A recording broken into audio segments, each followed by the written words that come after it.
Bonjour Anne, merci pour cette introduction. Bonjour à toutes et tous. Je suis ravi d'être une minorité et de passer 40 minutes avec vous pour effectivement vous expliquer ce sujet des stéréotypes qui est devenu extrêmement populaire en entreprise.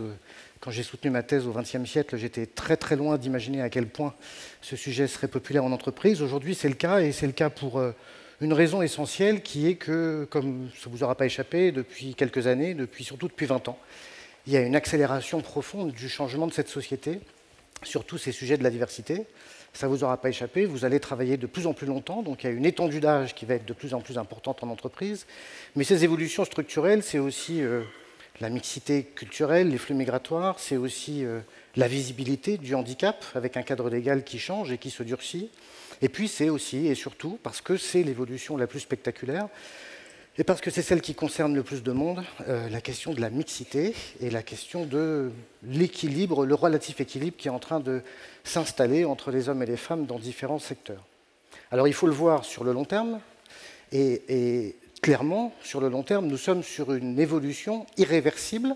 On ne reviendra pas en arrière, ça ne veut pas dire qu'il n'y a pas des poches de résistance, ça ne veut pas dire que ça va à la même vitesse dans tous les pays, dans toutes les entreprises, dans tous les secteurs, mais c'est le sens de l'histoire. Et moi, je dis toujours que mon métier, c'est d'être accélérateur de particules, c'est-à-dire que c'est ce qu'on va faire là pendant 2 jours et demi, c'est-à-dire s'inscrire dans ce mouvement et puis faire un petit truc pour que ça aille encore un peu plus vite. Mais cette évolution, elle est structurelle et irréversible. Aujourd'hui, dès la fin du CE1, on observe un écart de niveau scolaire entre les garçons et les filles au profit des filles. Les filles sont bien meilleures que les garçons pour l'apprentissage de la lecture efficace. Et ça, c'est le début du Grand Canyon, hein. On retrouve cet écart au niveau du brevet. Elles sont beaucoup plus nombreuses à avoir le mention très bien. Au niveau du bac, 13% des filles ont la mention très bien, 7% des garçons. Et puis ça se retrouve dans l'enseignement supérieur. Les femmes ont commencé à envahir les sciences humaines. Moi, quand j'étais en psychologie, il y avait déjà 80% de femmes, donc elles ont toujours été majoritaires. Et puis ce raz-de-marée est arrivé en droit, et puis dans les écoles de commerce, elles sont paritaires. Alors évidemment, c'est les écoles d'ingé qui sont irriguées en dernier.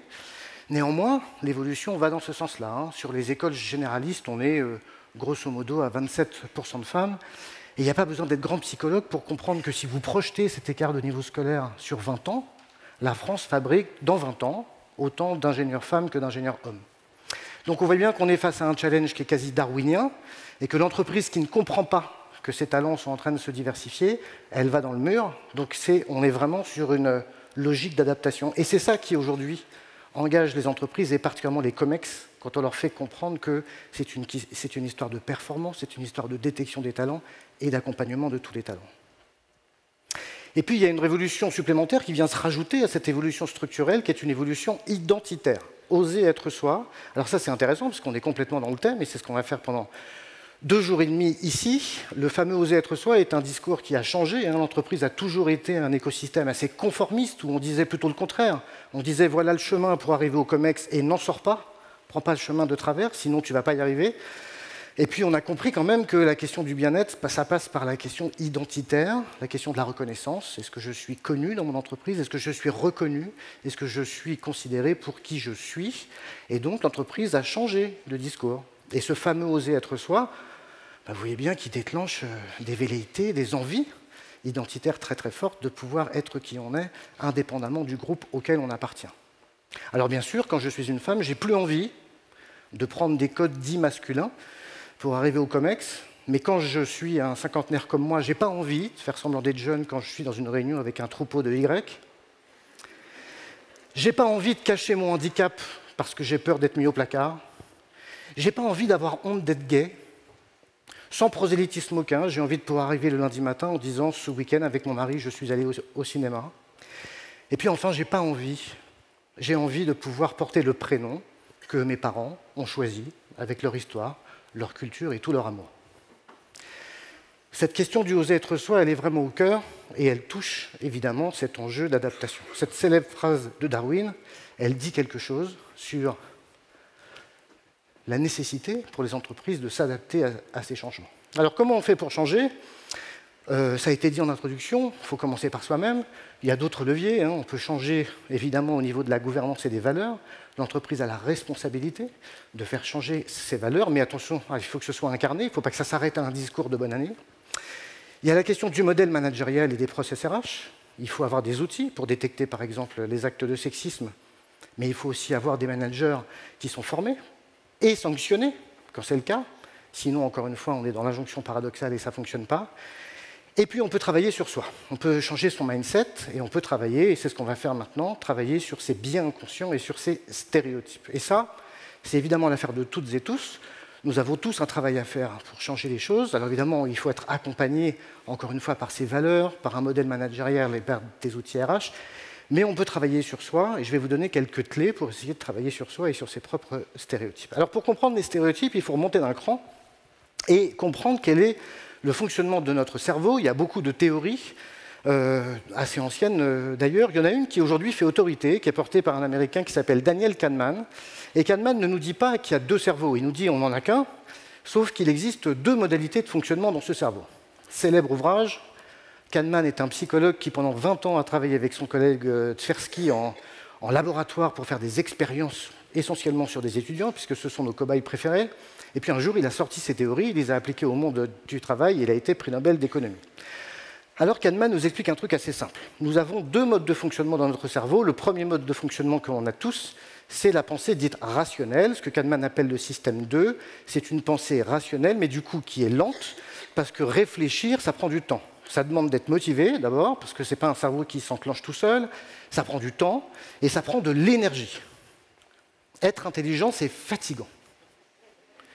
C'est tellement fatigant que Kahneman nous dit qu'en gros, on est rationnel environ 1h30 par jour. Bien entraîné, 2 heures. Pas d'un coup, hein, sinon vous êtes dans le coma, hein, d'accord? Mais si on additionne tous les moments où on réfléchit, on est rationnel sur la journée, voilà, grosso modo 1h30 à 2 heures. Ça ne fait pas beaucoup. Ça fait pas beaucoup, et puis vous travaillez plus que 2 heures par jour, et puis vous ne faites pas que travailler, hein, il y a plein de situations dans lesquelles on a des décisions à prendre. Et donc ce mode de fonctionnement de notre cerveau nous est indispensable, mais le driver, c'est l'exactitude. Nous décidons de réfléchir quand nous sommes motivés à prendre une décision exacte. Une exactitude qui peut être motivée par toutes sortes de facteurs, mais vous voyez bien qu'on décide d'enclencher son cerveau rationnel quand on a une décision à prendre sur laquelle il y a un enjeu d'exactitude. Tout ça ne représente qu'1h30. Certains psychologues commencent à nous dire, en gros, on aurait un stock de 10 décisions rationnelles par jour. 10. Ça voudrait dire qu'on se lèverait avec un stock, un peu comme la batterie de votre iPhone, hein, et puis qu'arrivé à 10, il faudrait arrêter de prendre des décisions. Il faudrait se mettre devant M6 et attendre que le soleil se couche. D'accord ? Bah oui, mais c'est un peu ça l'idée, hein, comme si on avait un stock. Donc, premier enseignement de la journée, passé minuit, on ne fait pas de demande en mariage. Je compte sur vous. Et on n'accepte pas de demande en mariage. On dit, chérie, je te propose qu'on aille dormir, et après le petit déjeuner, parlons-en. Vous voyez ? Blague à part, vous le savez très bien que c'est quand on est fatigué qu'on dit des bêtises. Bon. Quand le cerveau est fatigué, quand il ne peut plus réfléchir, il ne réfléchit plus. Et quand il ne réfléchit plus, il bascule en mode automatique. Donc 10 décisions par jour. Au point que Mark Zuckerberg a dit, c'est pour ça que je ne m'habille toujours pareil. Je n'ai pas envie de cramer le matin. Une décision pour savoir comment m'habiller. Mais si vous y réfléchissez, ça peut cramer beaucoup d'énergie de réfléchir à comment on s'habille. Hein. Qu'est-ce que je mets? Est-ce que je vais avoir beaucoup à marcher? Du coup, quelles chaussures faut que je mette? Mais quelle tenue je mets par rapport à ces chaussures? Est-ce qu'on m'a déjà vu dans cette tenue avec les gens que je vais voir aujourd'hui? Ça peut durer longtemps, hein, cette histoire. Voyez. Est-ce que ça vaut le coup de cramer une décision pour ça? Mark Zuckerberg dit non, on le laisse. C'est son choix. Alors tout le reste du temps, il faut agir, il faut parler, il faut décider, il faut interagir, il faut faire plein de choses. Et donc on a une autre partie de notre cerveau qui vient nous sauver la vie, que Kahneman appelle le système 1, pensée rapide, pensée intuitive. Alors c'est assez simple à comprendre, hein. Ça n'est pas un cerveau qui réfléchit, c'est un cerveau qui reproduit. C'est-à-dire qui reproduit une réalité déjà vécue. Si vous devez accoster une personne extrêmement âgée dans la rue à qui vous devez demander l'heure, regardez ce que vous allez faire ou regardez ce que les gens font. Vous allez faire deux choses. La première, c'est que vous allez parler fort. Et la deuxième, c'est que vous allez ralentir le débit. Bonjour. Mais vous ne vous rendez même pas compte que vous le faites. Parce que c'est votre système 1 qui prend le pouvoir. Votre système 1 voit un vieux, il vous dit attention, Il doit être sourd. Et donc votre système 1 vous fait parler fort. Et vous vous adaptez automatiquement à la personne qui est en face de vous. Alors en même temps, votre cerveau, il fait un pari qui n'est pas totalement débile. Il y a quand même un peu plus de gens malentendants au-dessus de 80 ans qu'en dessous de 30. Et si effectivement vous tombez sur une personne qui est malentendante, elle vous répond. Et du coup, merci. Et vous avez gagné un temps fou. Et merci de stéréotype. Grâce aux stéréotypes, vous avez pu vous adapter à une personne que vous ne connaissiez même pas. Économie de temps, économie d'énergie, exactitude dans mon intervention et mon interaction avec la personne. Bon. Le problème se pose si cette personne n'est pas malentendante. Parce que là, elle vous dit, mais pourquoi vous parlez sur ce ton? Ah non, mais pardon, j'ai cru que... Quoi? Sous prétexte que je suis vieux, je suis sourd, c'est ça que vous me dites? Là, vous êtes un peu mal à l'aise, piégé par votre propre stéréotype. Alors vous rentrez chez vous un peu mal à l'aise, et elle rentre chez elle en se disant, ben voilà, maintenant, il n'y a plus de doute sur le fait que quand on me voit, je fais vieux. Moi, j'en ai fait les frais il n'y a pas si longtemps que ça, où pour la première fois dans le métro, un Jones m'a proposé sa place. Ça pique, hein, la première fois. J'espère qu'on s'y fait, hein, parce que si ça fait cet effet-là à chaque fois... Vous voyez, le problème, hein, c'est que ce stéréotype que j'ai projeté sur l'autre enferme l'autre dans une attitude. Parce que ça veut dire que maintenant, ça y est, je suis étiqueté comme tel, et on va voir à quel point ça peut conditionner même la façon dont je vais me comporter. Alors ce système 1, il est génial, parce qu'il vous permet d'interagir vite, sans aucune énergie, sans aucune forme de motivation. Le problème, c'est que lui n'est pas du tout drivé par l'exactitude. Ce cerveau-là se contrefout totalement de savoir si vous avez des opinions exactes ou si vous prenez des décisions rationnelles. Il s'en fout complètement. Lui, sa mission, quand vous vous levez le matin, c'est que vous passiez une bonne journée. C'est tout ce qui l'intéresse. Alors dites-moi, quand vous vous réveillez le matin, est-ce que votre première pensée est de vous dire « aujourd'hui, je veux percevoir le monde de façon pure et exacte » ou est-ce que vous vous dites, comme moi, pourvu qu'aujourd'hui, on m'emmerde pas trop? Vous voyez, hein, quand même, ça vous parle? Nous sommes, la plupart du temps, animés par un besoin de bien-être. Passer une bonne journée, gérer les contraintes qui nous sont proposées, faire en sorte que ça aille bien. Et vous voyez bien, le problème, c'est qu'on n'est pas toujours dans une forme de béatitude absolue, hein.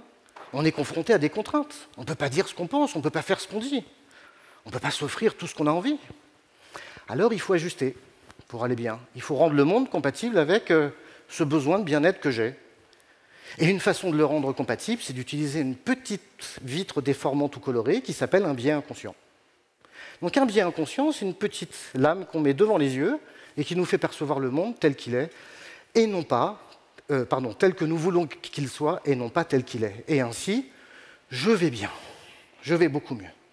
Faisons l'hypothèse que j'ai besoin de penser que les gens me trouvent très beau, je vais acheter le pain à la boulangerie et je reviens en disant à ma compagne « Écoute, ça manque d'humilité, mais j'ai l'impression que la boulangère, elle me kiffe. » Ah, je sais pas, mais il se passe un truc. Alors elle me dit « Mais comment tu le sais ?» Je sais pas. Il y a un truc. Dans la façon de me rendre la monnaie, je sais pas, il se passe un truc. Vous voyez, bon. Alors évidemment, elle vient avec moi, puis elle me dit non. Je crois pas, hein. Je peux me tromper, mais je crois pas. Oui. Vous voyez que cette personne à qui je vais acheter le pain, je ne vais pas la recruter, je ne vais pas travailler avec elle. Ça me fait du bien de penser qu'elle me trouve beau. Qu'est-ce que ça peut faire? Ça va me faire passer une bonne journée. Je vais avoir confiance en moi, je vais être meilleur. Est-ce que c'est grave de ne pas être rationnel? Ce que je suis en train de vous dire ici, c'est que vous n'avez pas besoin, quand bien même ce serait possible, il ne faut pas être toujours dans la rationalité, il n'y a pas besoin. Se faire du bien, c'est bien aussi. La responsabilité que vous avez, c'est d'être rationnel quand c'est nécessaire. C'est-à-dire quand vous avez une décision à prendre, guidée par un besoin d'exactitude concernant les autres ou vous concernant vous. Alors ces deux systèmes, on l'a tous, hein, et on passe tous toute la journée de l'un à l'autre. C'est la magie du truc. Et nous avons une agilité dingue pour faire ça. Moi, j'ai une formation de pseudo-scientifique, et quand je réfléchis avec mon système 2, l'horoscope, j'y crois moyen quand même. Et je me dis quand même 6 milliards d'habitants sur la Terre, divisé par 12. Bon, ça veut dire qu'il y a 680 millions de scorpions qui vont passer la même journée que moi. Et là, les gens se disent, ça c'est bien un scorpion. Hein. Ouais. Ils sont où les scorpions? Ah bah voilà, à ma table ce soir. Donc j'écoute l'horoscope. Vous voyez, parce que je ne suis pas Je n'y crois pas, mais quand même. Je suis le matin dans ma salle de bain, fatigué, j'ai une conf à faire, je suis en stress, mon fils me gonfle, je me brosse les dents, vous voyez, vous voyez la scène, hein. Avec un pied, je ferme le hublot de mon lave-linge. Bon. Et là, le scorpion arrive à l'horoscope. Ben, je peux vous garantir que tout scientifique que je suis, j'arrête la brosse à dents et j'écoute. Et oui, vous le faites aussi, vous n'y croyez pas, mais vous écoutez, d'accord? Mais pourquoi on le fait? On le fait parce que ça marche à tous les coups. Imaginez qu'on me dise, le scorpion va passer une journée de rêve. Ben, donne. Mais je prends. Pourquoi je me priverais de ça? Imaginez que maintenant l'horoscope me dise, les scorpions vont passer une journée terrible. Et là, paf, je rebascule en système 2, je me dis quand même, l'horoscope c'est bien de la flûte à bec. Et vous voyez comment je m'en sors? Dans tous les cas de figure, je m'en sors. C'est absolument magique. Il faut bien que vous compreniez que ces deux systèmes ne divisent pas la population en deux. Nous avons tous cette agilité de passer de l'un à l'autre. Alors oui, c'est un muscle, hein. Ça veut dire que plus on est entraîné à réfléchir et plus on a une capacité à la réflexion, certes, mais on passe de l'un à l'autre en permanence. Il y a quelques années, on a eu un monsieur en coaching, très intelligent, très rationnel, mais qui dirige une boîte au bord de la faillite. Le gars est en stress absolu. Première séance de coaching, il nous dit « Écoutez, il n'y a qu'à vous que je peux raconter ça, ça paraît dingue, mais entre chez moi et mon usine, j'ai un trajet à faire en voiture sur lequel il y a 14 feux tricolores. » Je vois le truc venir, vous voyez. Il me dit « Vous me croirez si vous voulez, mais à chaque fois que j'ai plus que 7 feux au vert, je passe une bonne journée. » Vous l'avez déjà fait, le côté on marche que sur les dalles noires et pas les blanches. Oui. Vous voyez? Même le prof de maths agrégé, quand il joue au loto, il joue la date de naissance de ses enfants. Il sait que le 12 n'a aucune chance de sortir plus, mais il joue le 12 quand même. Vous voyez bien qu'on est tous pris là-dedans. Hein. Et pour la petite histoire, fin de cycle du coaching, le monsieur me dit, j'ai réfléchi à comment je fais. Quand je roule et que j'arrive à un carrefour où le feu est vert, j'accélère pour l'avoir ouvert. Et quand je vois qu'il est rouge, j'attends qu'il soit ouvert avant de passer. Vous voyez le gars quand même, il invente une théorie magique. Et ensuite, il truque sa propre théorie pour qu'elle marche. C'est quand même génial. C'est quand même génial, hein, le cerveau. Hein. On est formidable. Alors, regardez cette image et normalement, en une seconde, vous avez vu tous la même chose. Et toutes. Sur cette carafe, vous voyez un couple. Ils sont à genoux, le met derrière la femme, ils l'enlacent. Ça va pour tout le monde? Si vous voyez autre chose, pour l'instant, vous ne dites rien. Ok? Normalement, tout le monde voit ça. Alors maintenant, je vais vous demander de fixer ce couple et puis de bien regarder si vous voyez autre chose à l'intérieur du couple. Regardez bien le couple. Levez la main sans parler, ceux qui commencent à voir autre chose qu'un couple. Vous voyez, ils sont peu nombreux. Hein.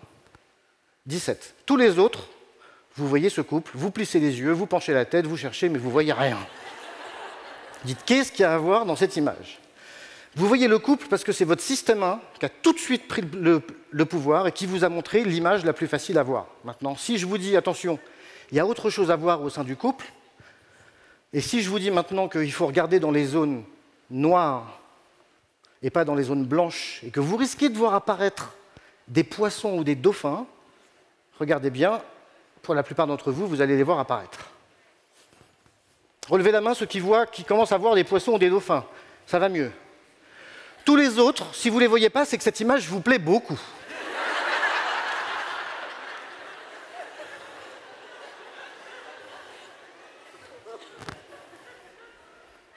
Il y a 9 poissons ou dauphins cachés dans cette image. Si dans cette salle, des gens ne voient toujours pas le moindre poisson, là, je ne peux plus rien pour vous, il faut consulter, messieurs, dames. D'accord? Alors, vous voyez que si je la remets en arrière, là, c'est plus facile, hein? C'est extrêmement intéressant, ces fameuses illusions d'optique. C'est quand on mélange deux images en une. Sauf que votre système 1, il en voit toujours une plus facilement que l'autre. Mais ça correspond à qui vous êtes. On utilisait cette image il y a 30 ans. Ça ne marche plus aujourd'hui. Ne faites pas le test avec vos enfants, ça va vous déprimer. Il y a 30 ans, on utilisait cette image pour savoir si des enfants avaient été témoins oculaires de scènes auxquelles ils n'auraient pas dû assister. Si un enfant de 6 ans voyait cette image en disant bah, « c'est un papa et une maman qui font un câlin », ça veut dire que forcément, il avait vu cette scène. En vrai ou sur un écran. L'enfant ne suspecte pas, il ne sait pas qu'un papa et une maman puissent se retrouver dans cette situation-là, normalement. Comment voulez-vous que son cerveau reconnaisse une scène qu'il ne suspecte pas d'exister? Au même titre que quand vous rêvez de gens que vous ne connaissez pas, ils n'ont pas de visage. Dans vos rêves, quand les gens ont un visage, c'est que forcément vous les avez rencontrés. Votre inconscient ne peut pas inventer des choses auxquelles il n'a pas été exposé. D'accord? L'enfant, lui, il voit des dauphins. Et quand on lui montrait cette image, il disait bah, c'est des poissons. En mode, qu'est-ce que tu veux que je vois? Mais vous, bande de pervers psychopathes, vous ne voyez qu'un couple. D'accord? Vous ne voyez jamais la réalité telle qu'elle est, vous la voyez telle que vous voulez qu'elle soit. Parce que, un, c'est plus simple, et parce que, deux, ça garantit votre bien-être. Donc nous préférons systématiquement ce à quoi nous sommes habitués. Et les stéréotypes, quel système de croyance hyper ancré. Les stéréotypes sont des systèmes de croyance associés aux membres d'un groupe. Et nous avons des stéréotypes sur tous les groupes, quels qu'ils soient. Alors évidemment, on pense aux groupes sociodémographiques, le genre, le handicap, l'âge, l'origine ethnique. Mais dans les entreprises, vous allez voir quand je vais vous le dire, hein, vous avez des stéréotypes sur tous les métiers, sur toutes les fonctions, sur tous les grades. Les RH,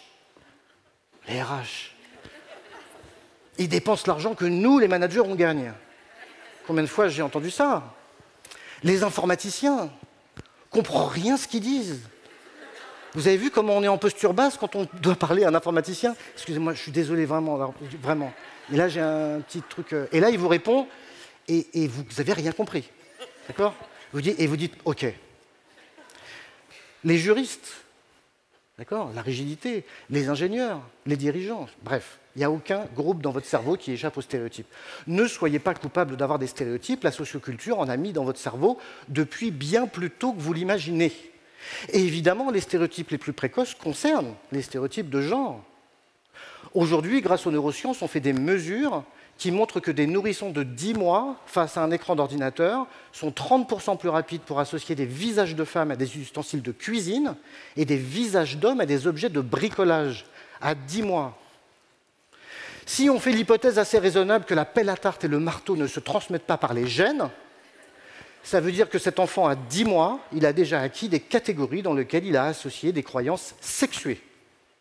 Parce que si ces deux parents ne sont pas du même sexe, alors ils n'ont pas la même odeur, ils n'ont pas la même façon de parler, ils n'ont pas la même façon de porter. Des études fascinantes montrent que des pères et des mères en train de changer la couche de leur enfant de 3 mois, avec leur autorisation, on les filme, et on se rend compte qu'ils ne disent pas la même chose. Inconsciemment, on parle beaucoup plus à une petite fille qu'à un petit garçon, et inconsciemment, on utilise un registre sémantique beaucoup plus centré sur les émotions quand c'est une fille. C'est très simple pour un papa de dire à sa petite fille de 3 mois « je t'aime, mon amour ». Plus compliqué si c'est un petit garçon. Et après, quand on fait des MBTI à 30 ans, on dit les hommes sont des handicapés de la verbalisation de leurs émotions. Ben évidemment, c'est ce qu'on leur a dit d'être. Les femmes ont le droit. Ça vient d'être dit avec l'exemple d'Anne. Les stéréotypes s'inscrivent dans une socioculture, vous voyez bien. Non seulement votre cerveau il est prêt à les prendre parce que ça lui simplifie la vie, mais en plus, toute la socioculture est construite là-dessus. La socioculture fait rentrer dans votre cerveau depuis très tôt par les médias, la pub, le cinéma, l'école, toutes sortes de vecteurs, toutes sortes de stéréotypes. Votre cerveau, lui, vous avez compris, il est un peu paresseux, un peu vaniteux, donc il prend ce qui l'arrange, il stocke, et ensuite la culture se charge de réinjecter les stéréotypes par tous les médias. Vous voyez bien qu'on n'en sort pas, donc pas de culpabilité, au risque d'être lourd. Hein. Vous n'avez pas à vous sentir coupable. Alors évidemment, des pubs sexistes, il y en a beaucoup, beaucoup, beaucoup. Ça va mieux, hein. J'en ai pris une parce que là, on est sur du sexisme implicite. Vous voyez, c'est très intéressant, cette pub. J'ai pas copié-collé le titre, hein. Le titre est dans la pub. 125 ans d'évolution.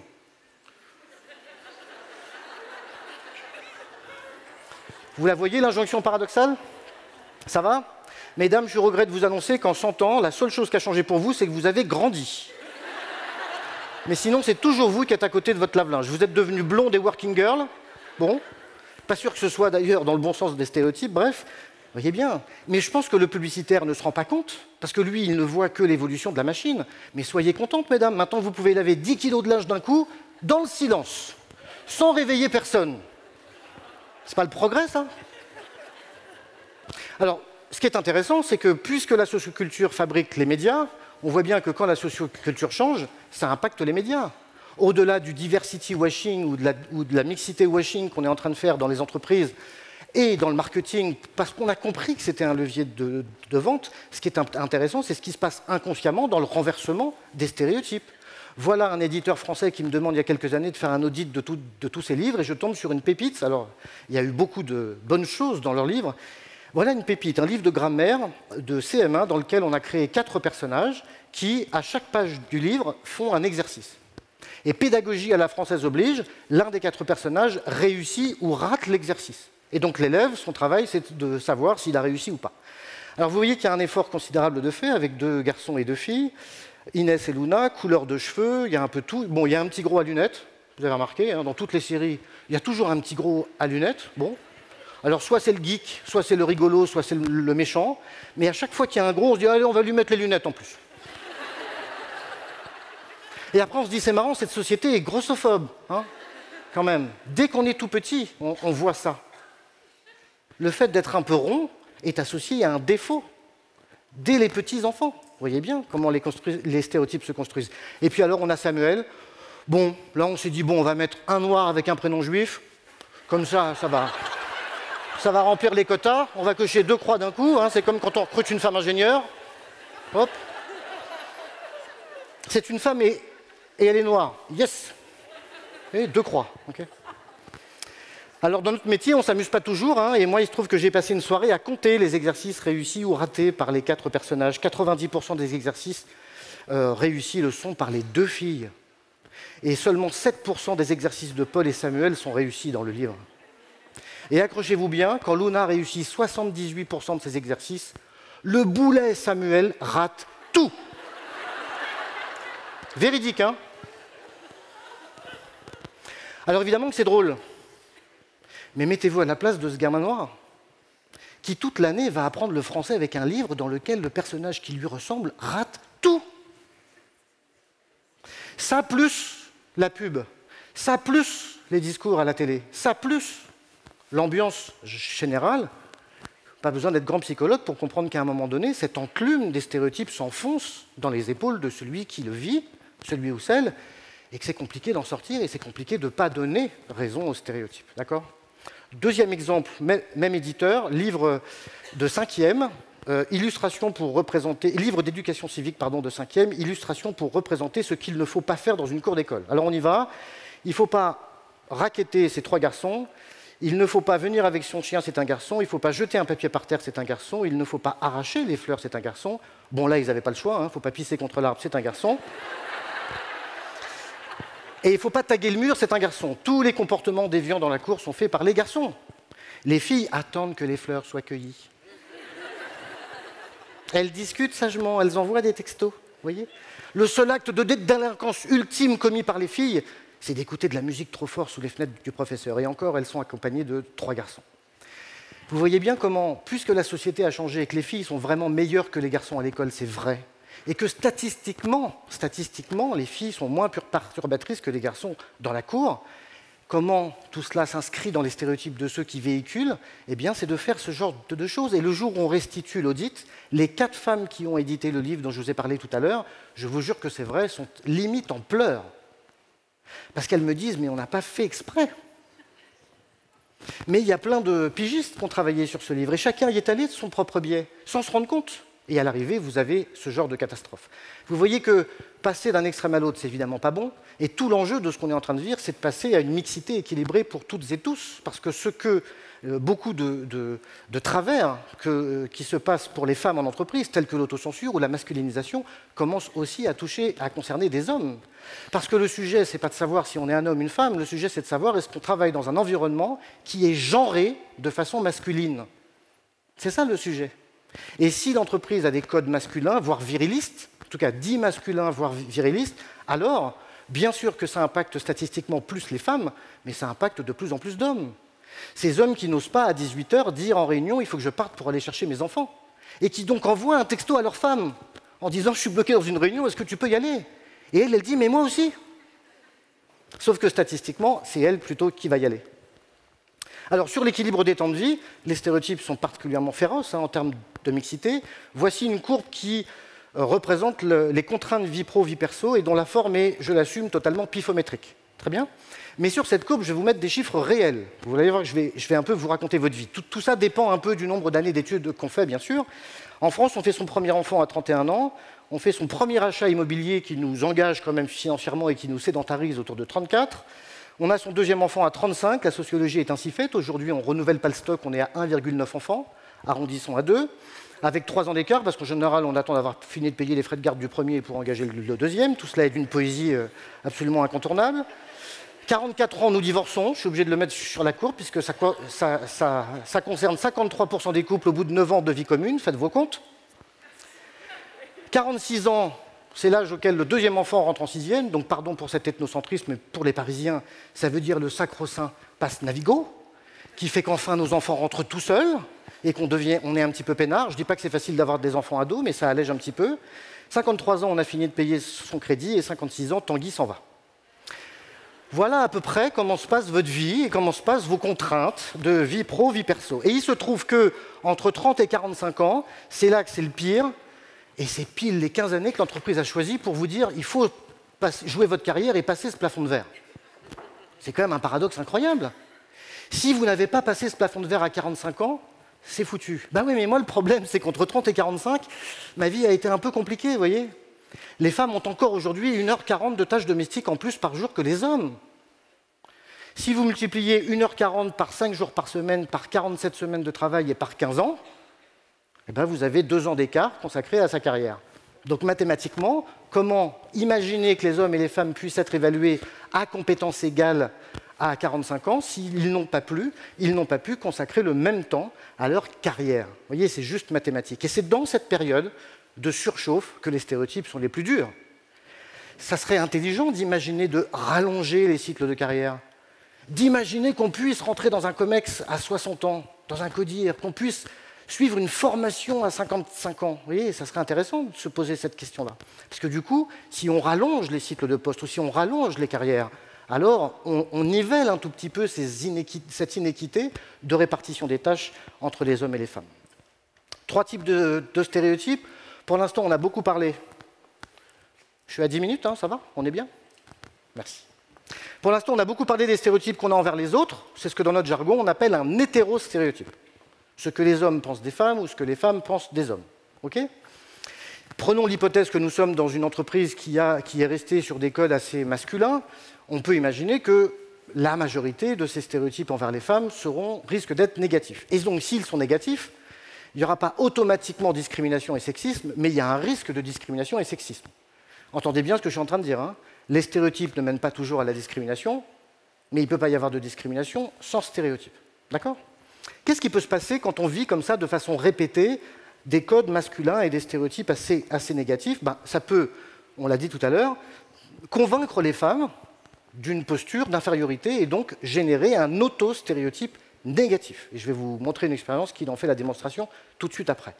Et donc le danger, c'est que semaine après semaine, mois après mois, année après année, ça impacte un petit peu l'estime de soi des femmes par rapport aux hommes parce qu'elles entendent de façon explicite ou implicite toutes sortes de codes asymétriques dans le rapport de force et le rapport de pouvoir. Et donc le 3e étage de la fusée, écoutez bien parce que c'est moins intuitif mais très très important, c'est ce qu'on appelle le métastéréotype. Alors écoutez bien, le métastéréotype, c'est l'image que je me fais du stéréotype que les autres ont envers moi. Ça va? Imaginez que j'aille dans vos entreprises et que je vous dise, mesdames, dans votre entreprise, d'après vous, quel est le stéréotype moyen que les hommes ont envers vous? Essayez d'y réfléchir. Hein. Messieurs, d'après vous, dans votre entreprise, quel est le stéréotype moyen que les femmes ont envers vous? C'est ce qu'on appelle un métastéréotype. Et le métastéréotype, il est au cœur des blocages. Je ne vais pas candidater sur un poste si je suis convaincu, à tort ou à raison, que parce que je suis une femme, ce poste, on ne me le donnera pas.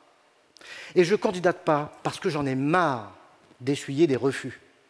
Je préfère ne pas savoir si j'aurais pu l'avoir plutôt qu'essuyer un refus de plus. À un moment donné, je vais éviter l'obstacle et je vais éviter le risque de conflit, exactement comme les sportifs se blessent la plupart du temps la veille d'un grand tournoi, parce qu'il vaut mieux ne pas jouer que perdre.